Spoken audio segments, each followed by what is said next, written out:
माननीय अध्यक्ष जी, मैं सबसे पहले तो आपका धन्यवाद देना चाहता हूं कि आजादी के बाद जो कुछ राष्ट्र के जीवन में महत्वपूर्ण प्रस्ताव आए हैं, उसमें से एक प्रस्ताव श्री राम जन्मभूमि पर मंदिर के निर्माण का,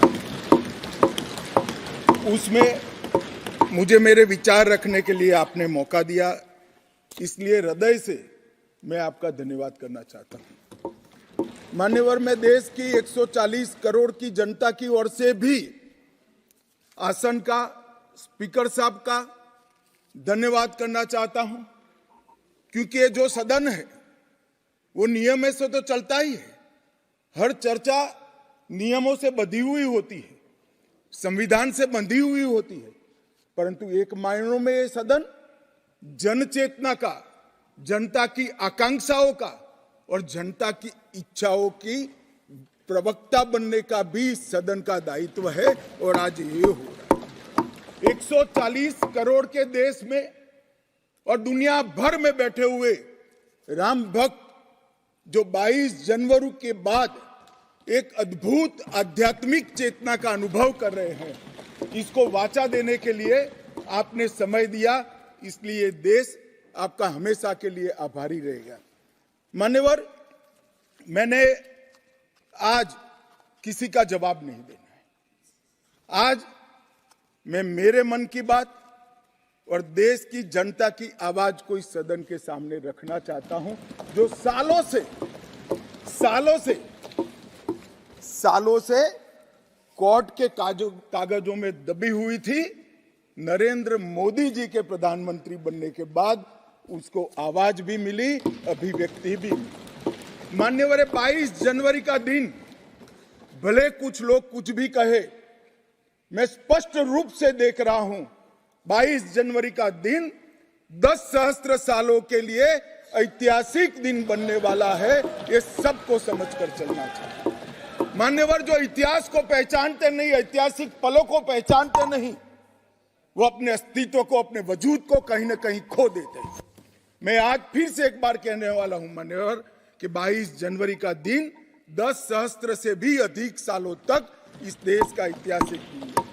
मान्यवर, 22 जनवरी का दिन 1528 से शुरू हुई एक संघर्ष और अन्याय के सामने लड़ाई का, एक आंदोलन के अंत का दिन है।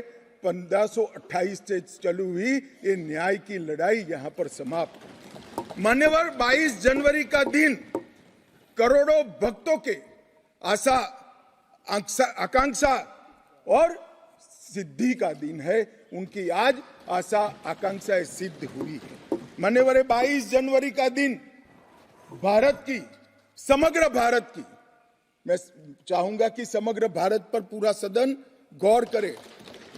22 जनवरी का दिन समग्र भारत की आध्यात्मिक चेतना के पुनः जागरण का दिन आज इतिहास में बन चुका है। मान्यवर, 22 जनवरी का दिन महान भारत की यात्रा की शुरुआत का दिन है। 22 जनवरी के दिन मां भारती को विश्व गुरु के मार्ग पर ले जाने को प्रशस्त करने वाला दिन मान्यवर बनने वाला है। मान्यवर, ये देश की कल्पना राम और रामचरित्र के बगैर कर ही नहीं सकती।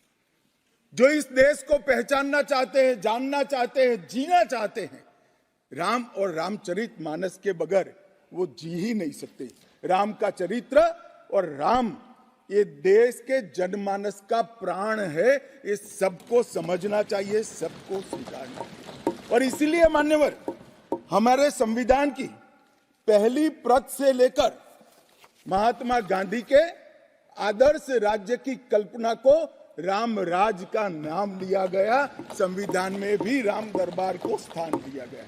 मान्यवर, जो लोग राम के अलावे भारत की कल्पना करते हैं, वो भारत को नहीं जानते, वो हमारे गुलामी के काल का प्रतिनिधित्व करते हैं। मान्यवर, राम व्यक्ति नहीं है, राम प्रतीक है।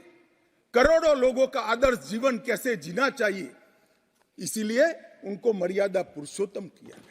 राम का राज्य किसी एक धर्म, एक संप्रदाय के विशेष के लिए नहीं है। राम का राज्य, आदर्श राज्य कैसा होना चाहिए, इसका प्रतीक न केवल भारत, समग्र दुनिया के देशों के लिए बना हुआ है मान्यवर। और इसलिए मैं मानता हूं कि राम और राम के चरित्र को फिर से प्रस्तावित करने का काम 22 जनवरी को हुआ है, मोदी जी के हाथ से हुआ है। वो इस देश के लिए सौभाग्य का विषय है मान्यवर। हम सब उन सौभाग्यशाली लोगों में से हैं जो 1528 वहां पर राम मंदिर देखना चाहते हैं। पीढ़ियां चली गई, हजारों लोग, लाखों लोग शहीद हुए, संघर्ष किए, आंदोलन किए, मगर ये दिन देखना स्वप्न में नहीं आया। आज हम सब बहुत सौभाग्यशाली है कि इस देश को हम देख सकते हैं मान्यवर। भारत की संस्कृति और रामायण को अलग कर कर देखा ही नहीं जा सकता। कई भाषाओं में, कई प्रदेशों में और कई प्रकार के धर्मों में भी रामायण का जिक्र, रामायण का अनुवाद, रामायण से बनी परंपराएं और रामायण को अपने राष्ट्रीय चेतना का एक आधार बनाने का काम हुआ है। कई सारे रामायणों का उल्लेख है। संस्कृत में वाल्मीकि रामायण, आध्यात्म रामायण, आनंद रामायण, अवधी में रामचरितमानस, ओडिया में 13 प्रकार के रामायण, तेलुगु में रंगनाथ रामायण, रघुनाथ रामायण, कन्नड़ में कुमुदेंदु रामायण, तोरवे रामायण, बतलेश्वर रामायण, असमिया में कथा रामायण, सप्तकांड रामायण और शंकरदेव ने भी वरगीत के अंदर रामायण का वर्णन किया। बंगला में भी रामायण मिलेगा, कश्मीर में भी राम अवतार चरित मिलेगा, बौद्ध परंपराओं में भी हनुमान जातक में रामायण का जिक्र मिलेगा, मैथिली में भी रामायण है, पंजाबी में गोविंद रामायण है। इतना ही नहीं, ओवैसी साहब चले गए, मुल्ला मसीही ने भी रामायण मसीही लिखकर सबके लिए इस आदर्श को प्रस्तावित किया है। कई सारे देशों में भी रामायण को स्वीकारा है और एक आदर्श ग्रंथ के रूप में प्रस्तावित किया है। विदेशों में नेपाल, जावा, इंडोनेशिया, कंबोडिया, तिब्बत, ये सभी देश भाषाओं में रामायण का अनुवाद भी हुआ है और उससे प्रेरणा भी ली जाती है। हमारे यहाँ आदिवासी जीवन भी एक प्रकार से अलग संस्कृति से, अलग परंपराओं से रचा बचा। उरांव में, बोडो में, संथाल में, संकाल में, बिरहोर में और छोटा नागपुर में सभी जगह स्थानीय भाषाओं में रामायण का अनुवाद भी हुआ और रामायण के आधार पर अपने जीवन को, आदर्श को बनाने का काम भी हुआ। मान्यवर, राम और रामायण से अलग इस देश की कल्पना हो ही नहीं सकती। मान्यवर, ये जो राष्ट्र की इच्छा की परिपूर्ति सम्माननीय मोदी जी के हाथ से 22 जनवरी को अभिजीत मुहूर्त में हुई है। ये लड़ाई 1528 से लड़ी जा रही है। दशकों तक ये लड़ाई चली मान्यवर, दशकों तक लड़ाई चली। लगभग 1858 से कानूनी लड़ाई चल रही है। जब से अंग्रेजों का शासन था, 330 साल के बाद कानूनी लड़ाई का आज अंत आया है और रामलला अपने गर्भगृह के अंदर विराजमान हुए हैं। मान्यवर, 330 साल के बाद और 1528 से एक लंबा जो आंदोलन चला उसकी समाप्ति हुई है और देश की आध्यात्मिक चेतना की जागृति हुई है। मान्यवर, मैं इतना ही कहना चाहता हूं, ये आंदोलन से अनभिज्ञ होकर कोई इस देश के इतिहास को पढ़ ही नहीं सकता। आज से नहीं, 1528 से हर पीढ़ी ने इस आंदोलन को किसी न किसी स्वरूप से वाचा दी और ये मामला लंबे समय तक अटका रहा, भटका रहा, लटकता रहा। आज मोदी जी के समय में ही इसको परवान चढ़ना था, इस स्वप्न को सिद्ध होना था और आज देश स्वप्न सिद्ध होता हुआ दिखा है। मान्यवर, राम जन्मभूमि का जो इतिहास है ये बहुत लंबा है। अनेक राजाओं, संतों, निहंगों, अलग अलग संगठनों और कानून विशेषज्ञों ने ये लड़ाई में योगदान दिया है। मैं आज ये 1528 से 22 जनवरी 2024 तक की संपूर्ण कानूनी और युद्धों की और आंदोलनों की लड़ाई को, ये सभी योद्धाओं को बहुत विनम्रता से स्मरण करना चाहता हूं।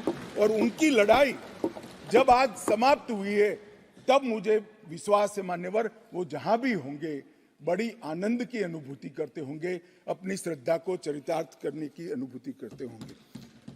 गिलहरी के समान कई लोगों ने अपना योगदान दिया और मान्यवर, ये राम सेतु जो बनना था 1528 से 22 जनवरी 2024 तक का, ये सेतु का भूमि पूजन भी नरेंद्र मोदी जी ने किया और प्राण प्रतिष्ठा भी नरेंद्र मोदी जी के। मान्यवर, 1990 में जब ये आंदोलन ने गति पकड़ी, उसके पहले से ही भारतीय जनता पार्टी का ये देश की जनता को वादा था।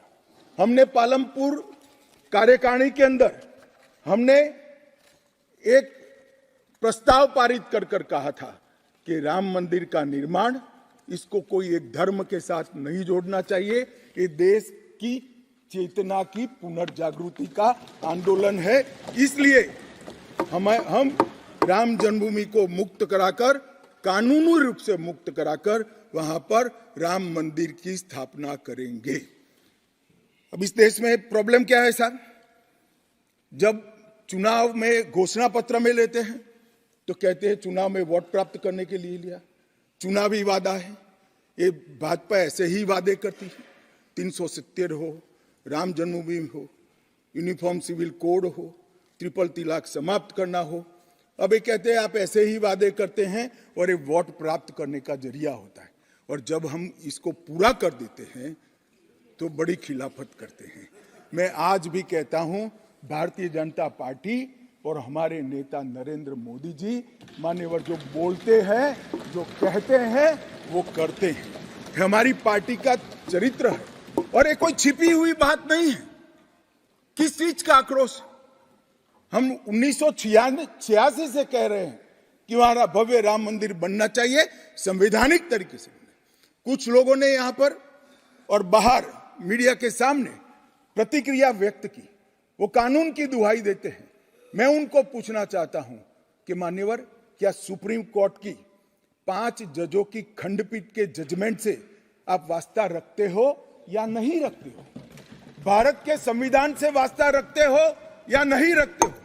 किसी ने अगर सुप्रीम कोर्ट की अवहेलना कर वहां पर मंदिर बनाया होता तो आप कुछ भी कह सकते थे, मगर जब देश की सर्वोच्च अदालत के 5 जजों की खंडपीठ ने, और जिसकी अध्यक्षता स्वयं चीफ जस्टिस ऑफ इंडिया और आने वाले 4 चीफ जस्टिस कर रहे थे, ऐसी महत्वपूर्ण बेंच ने जब ये निर्णय लिया, तब आप कैसे कन्नी काट सकते हो? मान्यवर, निर्णय पसंद हो तो स्वीकार कर लेना, सुप्रीम कोर्ट का सम्मान करना, और कोई निर्णय पसंद ना आए तो सुप्रीम कोर्ट के भी बड़ा बुरा करना, ये ठीक नहीं है। मान्यवर, सुप्रीम कोर्ट के निर्णय ने आज पूरी दुनिया में भारत के पंथ निरपेक्ष चरित्र को उजागर किया है। दुनिया में एक भी देश ऐसा नहीं है जहां बहुमत समाज ने अपनी आस्था का निर्वहन करने के लिए इतनी लंबी कानूनी लड़ाई लड़ी। हमने राह देखी है, सुप्रीम कोर्ट में लड़ाई लड़ी, और सुप्रीम कोर्ट का जजमेंट आने के बाद वहां पर आज भव्य राम मंदिर बना है। मान्यवर, जो बोल रहे हैं उनको भी सब मालूम है कि क्यों बोल रहे हैं। मैं आज फिर से कहना चाहता हूं, हमारे गुजरात में एक कहावत है, हवन में हड्डी नहीं डालनी चाहिए। पूरा देश जब आनंद में डूबा है, पूरा देश आध्यात्मिक चेतना की जागृति का अनुभव हो रहा है, भैया स्वागत कर लो, साथ में जुड़ जाओ, इसी से देश का भी भला है और सबका भला है। मान्यवर, एक लंबी लड़ाई के बाद स्थगितता में पड़े हुए मामले को नरेंद्र मोदी जी ने एक युग परिवर्तन करने के लिए, जब मोदी जी को देश की जनता ने लंबे समय के बाद और कांग्रेस के बगैर किसी दल ने पहली बार पूर्ण बहुमत के साथ प्रधानमंत्री बनाना, तब से ये लड़ाई शुरू हुई। मान्यवर 14 से 19 तक राम जन्मभूमि मंदिर की लड़ाई चली, उसका ट्रांसलेशन हुआ, सालों लगे, लाखों पेज का अनुवाद हुआ, अनुवाद होकर कोर्ट के सामने गया, बीच में चुनाव आ गया, कोर्ट ने माना कि चुनाव के वक्त फैसला देंगे तो इसको शायद अलग दृष्टि से देखा जाएगा, कोई बात नहीं।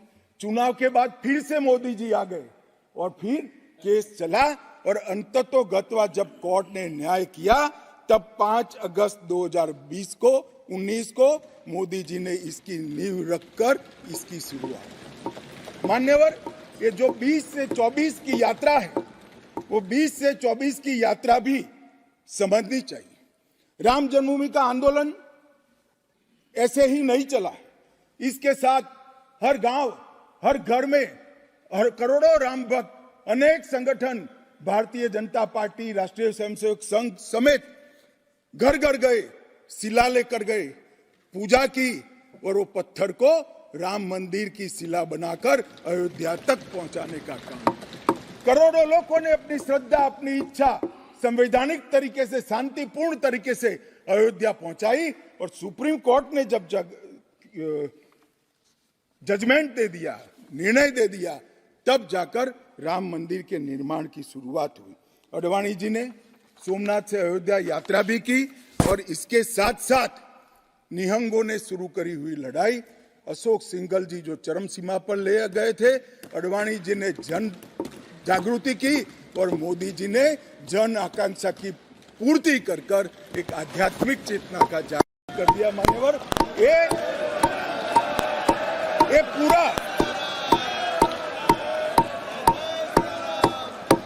पूरा आंदोलन मान्यवर जब भी दुनिया का इतिहास लिखा जाएगा एक डेमोक्रेटिक वैल्यू के रूप में देखा जाएगा कि कोई एक देश अपने बहुमती समाज की धार्मिक विश्वास की पूर्ति के लिए इतने समय धैर्य रखकर सुप्रीम कोर्ट में गुहार लगाता रहे और सुप्रीम कोर्ट के जजमेंट आने के बाद सौहार्दपूर्ण वातावरण में इसकी पूर्ति हो। मान्यवर, ये बहुत बड़ी बात है और मैं मानता हूं मान्यवर कि ये मोदी जी के नेतृत्व के बगैर संभव नहीं था।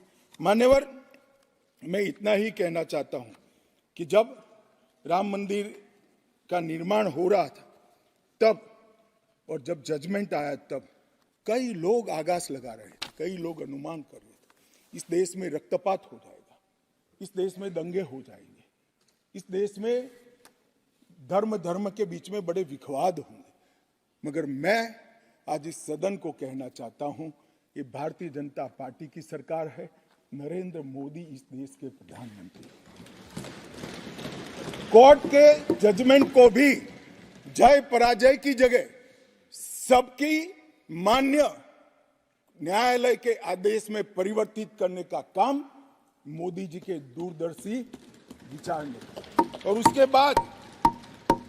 उसके बाद जब समय आया, निर्माण के बाद जब समय आया मान्यवर, उनको न्योता मिला कि वो आकर भूमि पूजन करें। 130 करोड़ की जनता के वो जनप्रतिनिधि हैं। न्यास ने उनको नेतृत्व करने का, जनता का प्रतिनिधि के नाते जब मौका दिया शिलान्यास करने का, तब मोदी जी के जो पूरा आचरण है इसको ध्यान से देखना चाहिए। मान्यवर, वो आचरण आने वाले अनेक सैकड़ों सालों तक दुनिया के सामने रहेगा और दुनिया के सामने इससे कई लोगों को प्रेरणा भी मिलेगी। मान्यवर, हम सब ने आचार्य गोविंद देव गिरि जी ने जो वक्तव्य दिया वो सुना है। मोदी जी को जब मौका मिला तब उन्होंने रामानंदी समाज के, संप्रदाय के और वैष्णव संतों से पूछा कि भाई प्राण प्रतिष्ठा करनी है, किसी संसारी ने करनी है, तो इसके यम नियम, इसके लिए किस प्रकार की उपासना करनी चाहिए, और जो संतों की ओर से सुझाएगा उससे भी अनेक गुना कठोर 11 दिन का व्रत इस देश के प्रधानमंत्री। मान्यवर, 11 दिन तक सैया पर नहीं सोना, 11 दिन तक केवल नारियल पानी के साथ उपवास करना, 11 दिन तक पूरा समय राममय, राम भक्ति में रचे बसे रहना और पुरुष जीवन की उस वक्त की हर सांस को राम के साथ जोड़कर राममय बनकर प्राण प्रतिष्ठा करना। मान्यवर, ये 11 दिन में मां सबरी, गिलेरी, वानर, भालू, जटायु, ये सब के साथ जुड़े हुए देश भर में जो राम के स्थान थे, वहां जाकर राम के काज के लिए गिलहरी जैसा भी योगदान देने वालों को श्रद्धा पूर्वक प्रणाम करने का काम प्रधानमंत्री। राम मंदिर का जब भूमि पूजन का समय आया, कोई पॉलिटिकल नारे नहीं लगाए, ना मोदी जी ने इसका नेतृत्व पॉलिटिकली किया, ना हमारी पार्टी ने किया। हर रोज एक राम का भजन अलग अलग भाषा में ट्वीट कर एक भक्ति का आंदोलन शुरू किया। मान्यवर, इस देश में कई सारे भक्ति के आंदोलन खड़े हुए हैं, ढेर सारे आंदोलन खड़े हुए। मान्यवर, इस देश में भक्ति का आंदोलन कोई नया नहीं है। मान्यवर, मीरा ने चलाया, गुजरात में नरसिंह मेहता ने चलाया, रामानंद ने चलाया, एकनाथ और ज्ञानेश्वर ने चलाया, शंकरदेव और माधवदेव ने असम में चलाया, चैतन्य महाप्रभु ने चलाया, समर्थ रामदास ने चलाया। ये सब भक्ति आंदोलन ने समय समय पर देश को मजबूत करने का काम किया है, सनातन धर्म को टिकाने का काम किया है और सनातन धर्म के प्रति सबकी आस्था को बंधाने का काम। घनघोर अंधेरी रात में एक ध्रुव तारे की तरह ये भक्ति आंदोलन ने देश के जनमानस का नेतृत्व किया। भारत के ही छोर में 10 सिख गुरुओं ने अनेक प्रकार के बलिदान, एक दशम पिता ने तो अपना सर्वस्व दान कर दिया। इस प्रकार के त्याग की भी इस देश की परंपरा रही, परंतु ये समग्र भारत के हजारों साल लंबे सांस्कृतिक और राजनीतिक इतिहास में एक शासक ने, एक जनता के व्यक्ति ने, एक जनता के प्रतिनिधि ने अपने यम, नियम, तप और उपासना से भक्ति चेतना की जागृति की, तो इसका एकमात्र घटना नरेंद्र मोदी जी ने की। और मैं तो स्वयं अनुभव कर रहा हूं। मैं उस दिन बैठा था लक्ष्मी नारायण मंदिर में, दिल्ली में बिरला मंदिर में, जो जनता थी, जो लोग थे, सबकी आंखों में आंसू थे। पूरा देश राममय हो गया था और जय श्री राम के नारे लगा रहा। मान्यवर, मोदी जी ने बड़ी शालीनता के साथ विजय के, पराजय के कोई भाव के बगैर जय श्री राम के युद्ध के नारों से पूरी दुनिया जानती है। जय श्री राम की वानर सेना का युद्ध का घोष था, पूरी दुनिया जानती है। जय संघर्ष चला तब जय श्री राम चला और मंदिर बना तो जय सिया राम हो गया। संघर्ष से भक्ति की यात्रा पूरे देश को आगे ले जाने वाली यात्रा है। मान्यवर,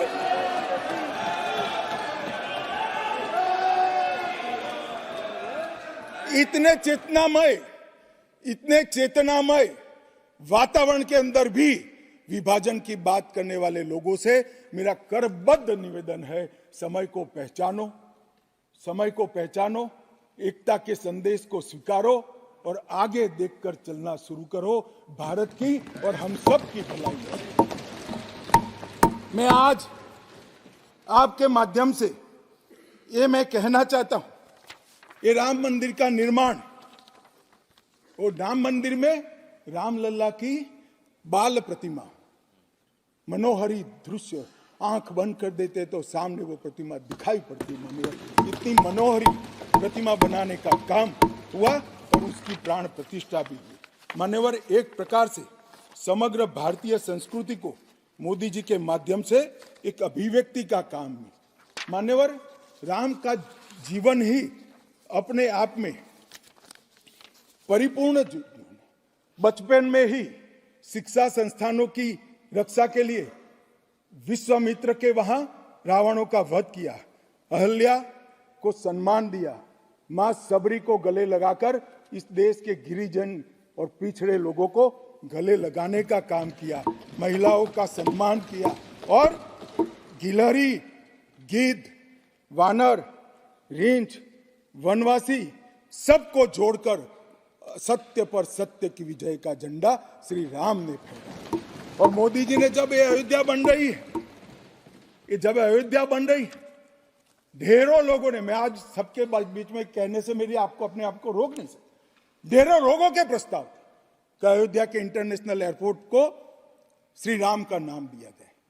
बड़ा लोक लुभावन प्रस्ताव, परंतु मोदी जी ने महर्षि वाल्मीकि का नाम देना, सारे मौकों पर दशरथ का, सीता माता का चौराहे पर नाम देने का प्रस्ताव आया था। मोदी जी ने कहीं जटायु को रखा, कहीं गिलहरी को रखा, कहीं हनुमान को रखा। मान्यवर समग्र समाज साथ में लेने का काम किया। मान्यवर, ये जो मंदिर बना है उसके निर्माण में भी पूरे समाज को साथ में रखने का काम किया गया है। मान्यवर, मैं आपको जरूर बताना चाहता हूं कि इसमें देश के हर हिस्से को स्थान देने का काम मंदिर के निर्माताओं ने किया है। एक भी प्रदेश ऐसा नहीं है जहां से कुछ नहीं आया है। हर प्रदेश और आसपास के सभी देशों से राम काज के लिए कुछ न कुछ समर्पित हुआ है। सबकी भूमिका है, पूरे समाज को जोड़कर मान्यवर ये मंदिर बना है। ये सामाजिक एकता का एक अद्भुत उदाहरण है मंदिर है, सांस्कृतिक पुनर्जागरण का अद्भुत उदाहरण है मंदिर है। मान्यवर, अयोध्या में राम मंदिर विध्वंस के सामने विकास का विजय है। मान्यवर, अयोध्या में राम मंदिर धर्मांधता के सामने आध्यात्मिकता और भक्ति का विजय है। मान्यवर, भारत के गौरवमय युग की ये शुरुआत है। आत्मनिर्भर भारत और विकसित भारत का रास्ते का प्रशस्तीकरण का पॉइंट है और भारत माता को विश्व गुरु बनाने के रास्ते की मान्यवर शुरुआत है। मैं जरूर मानता हूं कि सालों से, सदियों से इस देश के प्रेरणा पुरुष रहे, जिनके चरित्र से न केवल इस देश, पूरी दुनिया संदेश लेती है। ऐसे प्रभु श्री राम को मूर्ति का अपने निज घर में स्थापन से इस देश का जो नया युग शुरू हुआ है, ये बहुत शुभांकर होगा।